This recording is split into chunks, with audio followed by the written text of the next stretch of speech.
Assalamu alaikum and welcome to the Blackboard. I am your instructor Hanif Faust, and we are continuing in our videos that are making the Handswear Dictionary more and more beloved to us. This is the Level 1A Unit 3 video lesson 3A on finding the masdar. Okay, so the masdar is the noun form of the verb. It's a little bit similar to ing when you add ing to a verb.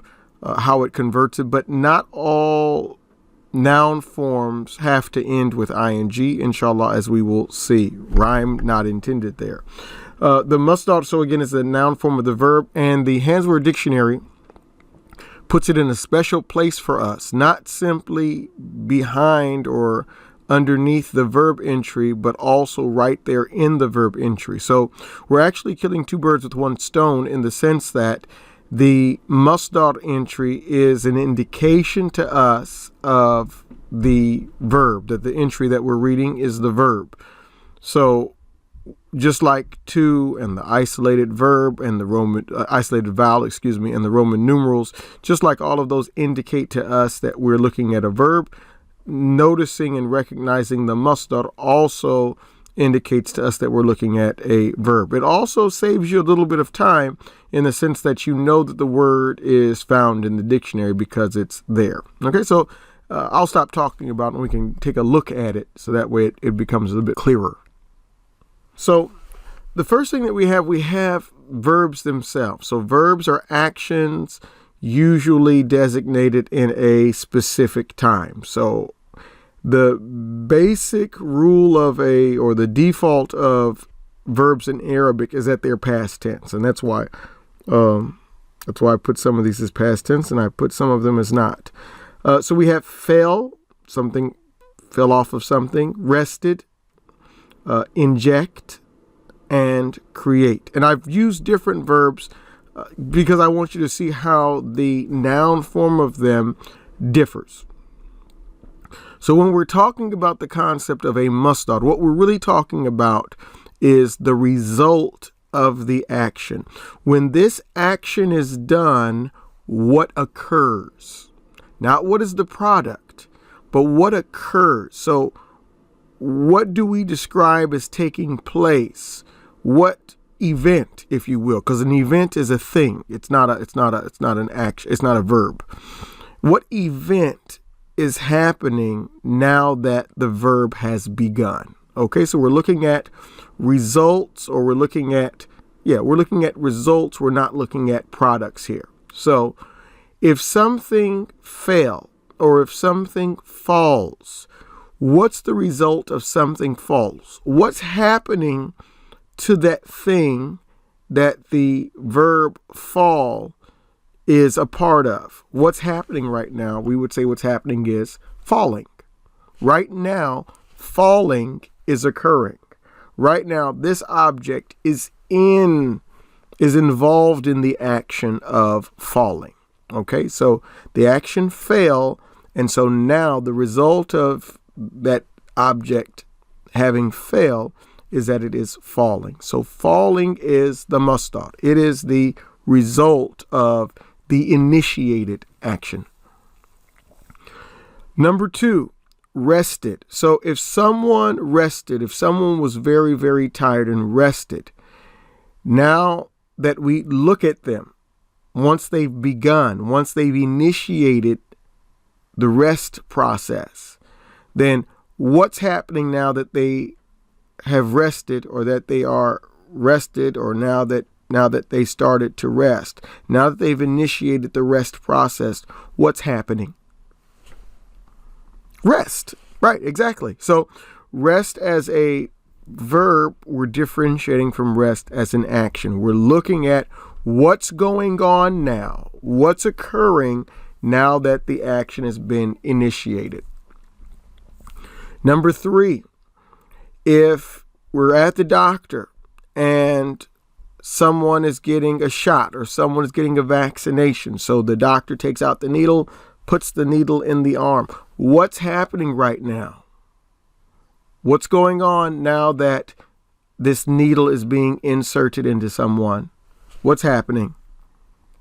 Injection. Injection is happening. That's what's occurring. That's what's happening now that the action has been initiated. Okay? If someone creates, now that create has been initiated, what is the resulting action? What's going on now? Creation. Yeah. So I hope that that makes the concept a bit clearer. So what we're talking about is resulting action from initiated action. Someone starts the process. So what's going on right now? And that's not limited. The point that we're trying to make here is that's not limited to ing. Ing works a lot, but that's not the only way to say that. So we see falling with ing. We see rest without any suffix, without any ending there. We see injection and creation both with ion, and there's many other ways to talk about this. So let's look at examples actually from the Hands Word Dictionary to see kind of more what we're talking about. So this is our verb here. I'm just going to see if you can work that out. That would be khadama. All right. Now, how would we represent that in Hands Word English transliteration? I'm going to give you a moment. You can always pause the video if you want to try out things on your own to see if you can remember it or put it together. Remember, there's a one Arabic letter to one English letter correlation. That's right. It would be Kadama. If that's what you guessed, then you are absolutely positively right. So let's look at this entry here, and you'll see that we begin over here with khadama. How do we know to put these vowels on here? Because we saw K-A. The K with the line under it is the kha, but we don't need that because we're in the kha section. We know what the K stands for. Kadama. Okay, so we see our isolated vowels here. We see our to with our definitions, to serve, and so on. So you get the Arabic verb. You get the English representation, you get the isolated vowel, and then just before the definition, you get parentheses here, okay? So in the parentheses, if the construction of the word here is different from the construction of the word here in Arabic, then you're going to get another Arabic word here, as you see. If the construction is the same, even if the vowels are different, they're not going to repeat the spelling in Arabic, and they're just going to give you the English representation. Hopefully, we'll see some examples of that. So right here before the entry, this word in parentheses is our masdar. Let's pull up Trusty Pen. Trusty Pen, where are you, sir? All right, there he is. Okay, so right here before we get to the verb meanings, they give us the masdar first. Okay, so our masdar here for to serve, to be at service, to do service, to have a job is khidma. Okay, we can see it represented here at the bottom. And this is how it would look in the Hands Word Dictionary. This is how it would look, with full vowels on it. So we have khidma there. The kha has a kesra. K is kha. I is the kesra. D is the dal. M is the meme. A is the fatha. And then the fatha remains. The A remains at the end, indicating the ta marbuta. Okay, so khidma is our word. Khidma is our masdar. How do we know? We know because of its location. Now, just because it's located here doesn't mean we're not going to see it elsewhere. We're going to see it later in the dictionary itself, but they're letting us know this is the masdar form. If you wanted to talk about the action without using the verb, then this is the word that you would use. I think it's a nice addition personally. So if someone is doing the act of serve, if someone serves, what's happening? Service. Service is happening. If someone serves, then the resulting action, once that serve has been initiated, the resulting action is service. Okay, so that's what khidma means, service. Now again, you don't have to take my word for it. We can actually look there in the Hands Word Dictionary, and we see our word again, khidma. Kha is the K, I is the kesra, D is the dal, sukun. M, mim. A, fatha, same word that we saw before. It says a service rendered. Attendance, service. It can also be an opera.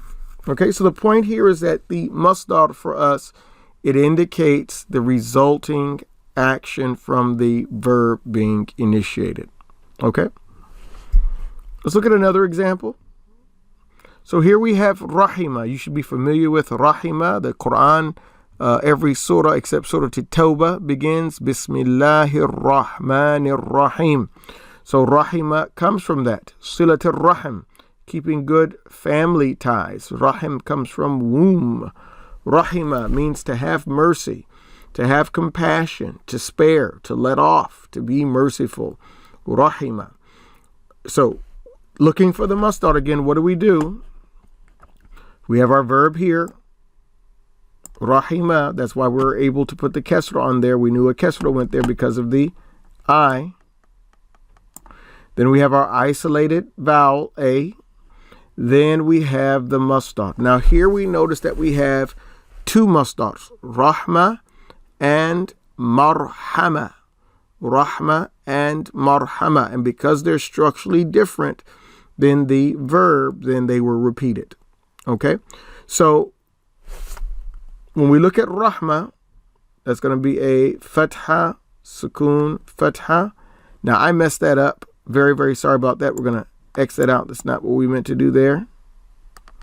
We'll pretend like it never happened. You don't see anything there, do you? No, you just see the fatha that I put up there. Yeah, so that was an accident. So it's rahma is our word. Rahima becomes rahma. Okay, so rahma is one of the masdars for rahima. It says to have mercy. If someone is having mercy, what's the resulting action? Mercy.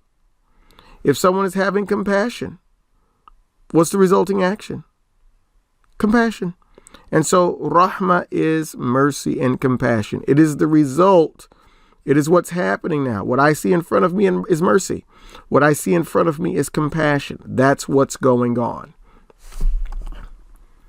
Again, if we look in the dictionary, we can see rahma, that's our same word with our same mistake that I made.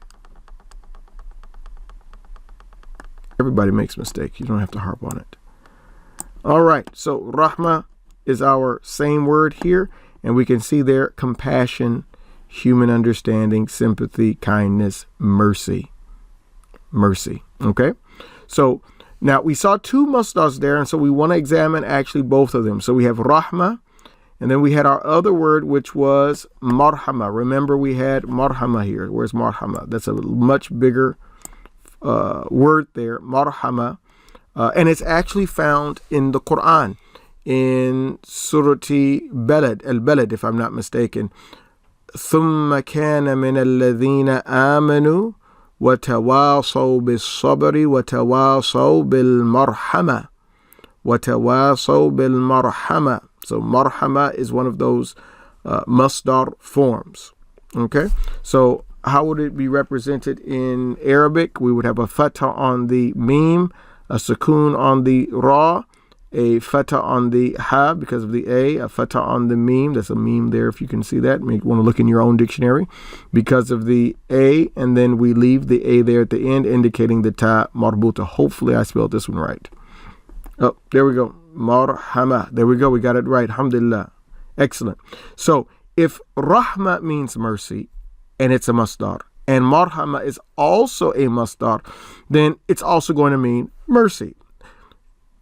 Despite the fact that you might use different masadir, that's the plural of masdar, despite the fact that you might use different masadir, their meaning is going to be unified because they're all doing the same thing. So if rahma means mercy, marhama means mercy, no doubt about it.